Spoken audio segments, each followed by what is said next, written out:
Et quand je suis donc parti me coucher, il a donc ouvert mes yeux. Et il voulait me faire, il m'a fait passer un message. Je ne sais même pas à qui cela s'adresse, mais je pense que ça s'adresse certainement à quelqu'un.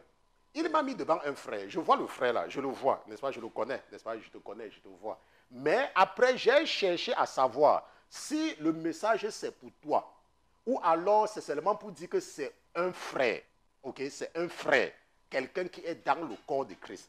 Et ce que j'ai reçu comme réponse, c'est que c'est un message pour quelqu'un qui est dans le corps de Christ et non particulièrement pour ce frère. Parce que je le voyais, je le voyais. Maintenant, qu'est-ce que le Père est en train de vouloir me donner et qu'il m'a donné comme message cet après-midi, c'est que il faut que vous compreniez, et je pense que ça doit s'adresser à beaucoup de personnes. Tu ne donnes rien à Dieu.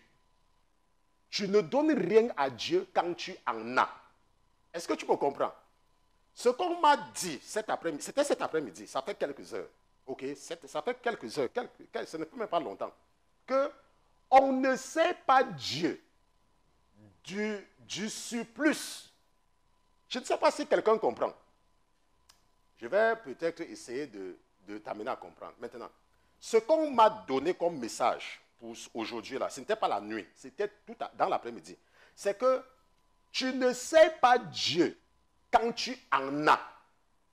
Ce n'est pas quand tu as que tu sais Dieu. Puisque tout le monde peut le faire. Ce qu'on me disait, c'est de vous faire comprendre que tu prouves ton amour et ton attachement à Dieu quand tu n'en as pas. C'est quand tu n'en as pas. Et dans cet état-là, quand tu n'en as pas, tu donnes, tu sais, tu prouves. C'est là où on dit que tu es en train de servir Dieu. Je vous dis ce qu'on m'a dit aujourd'hui. Pourquoi? Parce qu'il y a des gens, quand ils veulent faire quelque chose pour l'éternel, c'est du surplus. C'est de leur abondance. Ça veut dire qu'ils donnent ce qui ne les sert pas. C'est ce qui ne les sert pas. Par exemple, ils viennent à l'église. Ils donnent 5 $. Les 5 $ là, même dans le train, un mendiant, tu peux lui donner ça. Ça veut dire que tu n'as rien fait. Je ne sais pas si on se comprend. Ça veut dire que tu n'as rien fait. Tu n'as absolument rien fait. Puisque quoi? Puisque ce que tu donnes à Dieu, tu pouvais bien donner ça à un mendiant. Je ne sais pas si on se comprend. Je ne sais pas, je ne sais même pas à qui cela s'agrée. Je vous dis que c'est ce qu'on m'a dit. C'est ce qu'on me montrait. Donc, parce qu'on me montrait le frère là. Le frère là, je le connais. Le frère là, je le connais. Je te connais, je t'ai vu, on m'a montré ton vie. Je te connais, tout le monde te connaît même.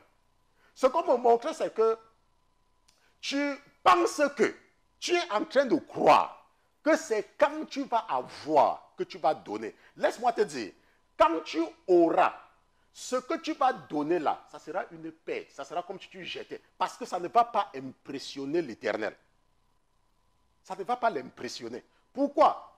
Parce que ce que l'Esprit me fait comprendre maintenant, c'est que quand tu as tes problèmes personnels, tu trouves le moyen de les résoudre. Mais quand ça concerne les choses de Dieu, immédiatement le prétexte que tu as, c'est que tu n'en as pas. Mais quand ce sont tes problèmes personnels, tu en as. C'est ce qu'on me dit là maintenant, c'est ça maintenant là, je vous dis. Je sais que ça doit être important parce que la façon que je devais dormir là, si je ne dormais pas, ça devait être terrible. Ok? Bon, maintenant, ce que nous étions en train de vouloir comprendre ici là, avant que je parlais même à chose, après on m'a enlevé, je voulais écrire quelque chose au tableau. Mon bic est même tombé. Ok, je prends mon bic. Le bic que j'utilise pour dessiner avec. Ok, je pense que j'ai même fini ce que vous voulez dire là. On continue. Voilà, on continue. Maintenant, je disais quelque chose, mais on continue. On va continuer et on va revenir sur ce qu'on disait après. Maintenant,